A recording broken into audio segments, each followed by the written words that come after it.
asalaamu calaykum waraxmatullaahi wabarakaatuhu dhammaan daawadayaasheena sharafta leh ee ku xiran janalkeena. wuxuu cabdullaahi ibnu unays radiallahu tacaala canhu wa ardaah ku dhashay yathrib oo loola jeedo madiinatulmunawara. wuxuu alle subxaanahu wa tacaala ku karaameeyey in uu ka mid noqdo dadkii ugu soo horreeyey ee qaatay diinta islaamka. wuxuuna ka mid ahaa ansaartii nabiga sallallahu calayhi wasallam la gashay heshiiskii koowaad ama waxa loo yaqaano baycati alcaqabati aluulaa. wuxuuna ahaan jiray nin dhiiran oo aad u adag. wuxuuna ahaa nin iimaanka yaqiintiisu ay qalbiga u degtay oo iimaankiisu uu aad u adkaa. sidoo kale wuxuu ahaa nin faqiih ah oo aad ugu xeel dheeraa garashada diinta islaamka. wuxuuna cabdullaahi radiallahu tacaala canhu wa ardaah rasuulkii alle sallallahu calayhi wasallam kula mubaayacooday ama ballan ula galay inuu u gargaari doono diinta islaamka. maalin maalmaha ka mid ah ayay cabdullaahi ibnu unays iyo qaar ka mid ahaa asxaabtiisa intay israaceen waxay soo jejebiyeen asnaamtii ay caabudi jireen qabiilkii la odhan jiray bani salama. qabiilkan la yidhaahdo bani salama ayaa markii ay arkeen asnaamtoodii oo la jejebiyey waxay ka baqeen in asnaamtoodu ay ka caroon doonaan oo ay ka aargudan doonaan. balse ugu dambayntii waxay ogaadeen in asnaamtaasu aysan ahayn kuwo awooda in ay wax dhibaan ama ay wax anfacaan. intaas kadibna waxay bani salama bilaabeen in ay diinta alle subxaanahu wa tacaala soo galaan iyagoo kooxo ah. kadibna waxay mushrikiintii reer mako dooneen in ay ku duulaan magaalada madiina si ay uga takhallusaan muslimiinta. kadibna rasuulkii alle sallallahu calayhi wasallam ayaa maalin u yeedhay cabdullaahi ibnu unays. wuxuu cabdullaahi radiallahu tacaala canhu wa ardaah isagoo inoo warramaya yidhi, wuxuu rasuulku sallallahu calayhi wasallam intuu ii yeedhay igu yidhi, waxaa isoo gaartay in ninka la yidhaahdo khaalid alhadaliy uu dad ama ciidan isku ururinayo si uu iigu soo duulo. wuxuuna ku sugan yahay meesha la yidhaahdo nakhlah ama carana ee waxaan kaa doonayaa in aad baxdo oo aad meeshiisa ugu tagto oo aad soo disho. wuxuu yidhi cabdullaahi ibnu unays radiallahu tacaala canhu wa ardaah waxaan rasuulka sallallahu calayhi wasallam ku idhi, rasuulkii ilaahayow maadaama aanan garanaynin ii tilmaam sifooyinkiisa iyo tilmaamihiisa si aan u garto.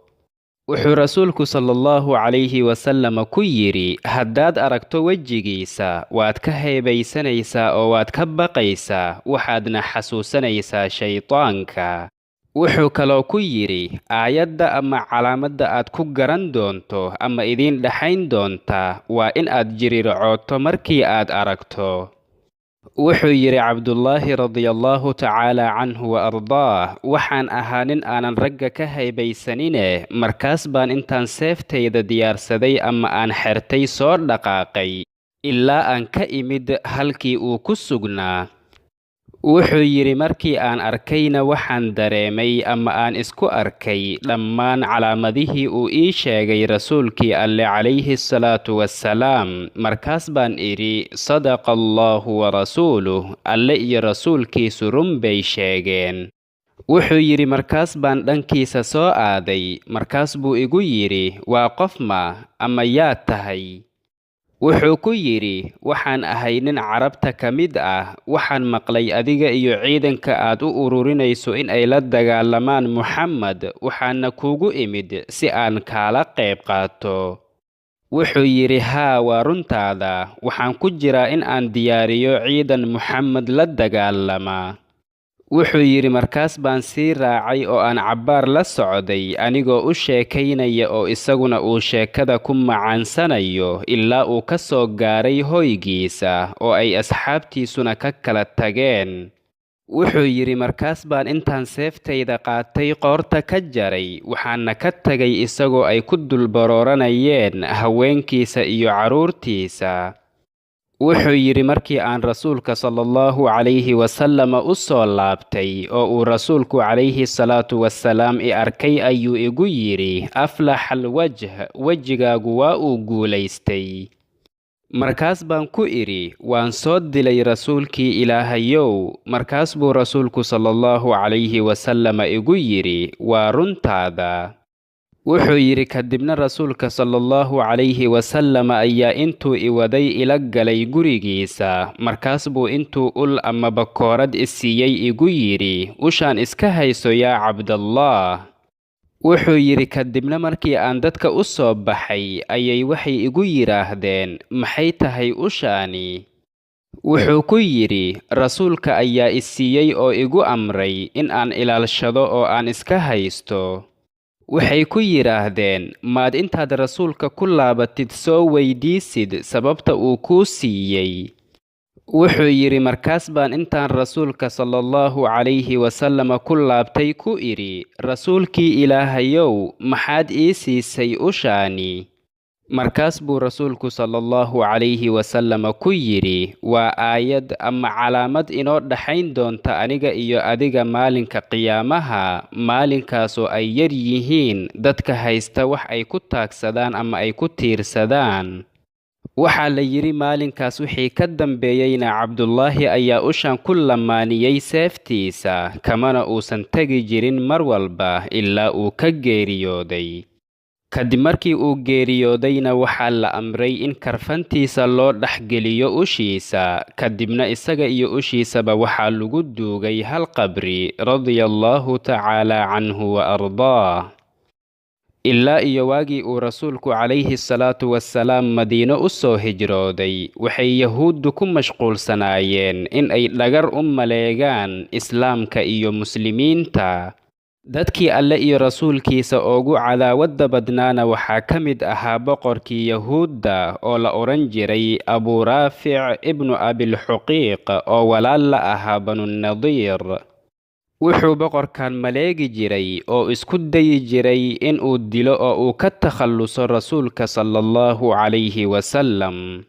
wuxuuna sidoo kale acraabiyiinta ama dadkii reer baadiyaha ahaa ku dhiiragelin jiray in ay soo weeraraan ama ay ku soo duulaan oo ay go'doomiyaan magaalada madiina. sidoo kale wuxuu wufuud u diri jiray qabaa'ilada si ay ugu gargaaraan la dagaalanka muslimiinta. kadibna wuxuu rasuulku calayhi salaatu wasalaam arkay in abuu raafic uu mudan yahay in la dilo si looga abaalmariyo waxa uu samaynayo. kadibna wuxuu rasuulku calayhi salaatu wasalaam u diyaariyey koox asxaabtiisa ka mid ahayd oo uu ka mid ahaa cabdullaahi ibnu unays radiyallaahu tacaala canhum ajmaciin.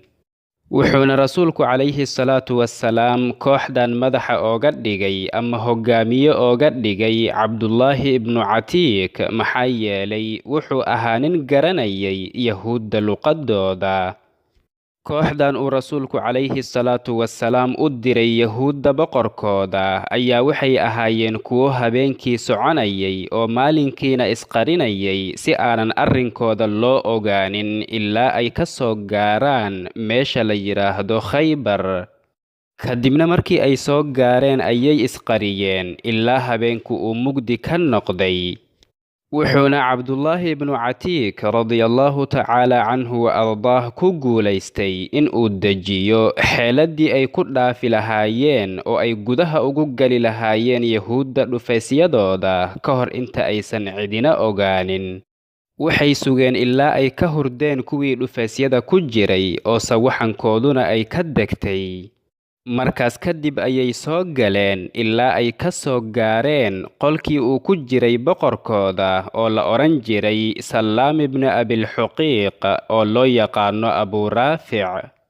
kadibna waxay howlgalkooda ku fuliyeen isagoo firaashkiisa jiifa waxayna ku boobeen seefahooda iyadoo meeshu ay mugdi tahay. markaas bay dhaawac u geysteen balse ma uusan dhimanin.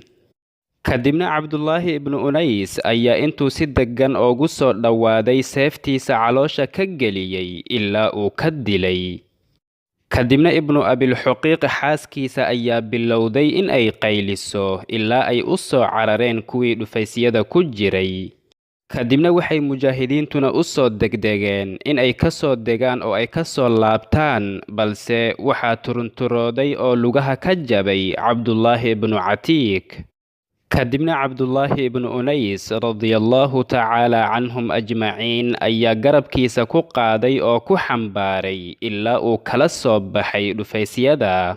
kadibna markii ay ka soo tageen ama ay soo dhaafeen dhufayska ayuu cabdullaahi ibnu unays wuxuu waayay qowskiisa ama warankiisa, wuxuuna u maleeyey inuu ooga dhacay dhufayska dhexdiisa.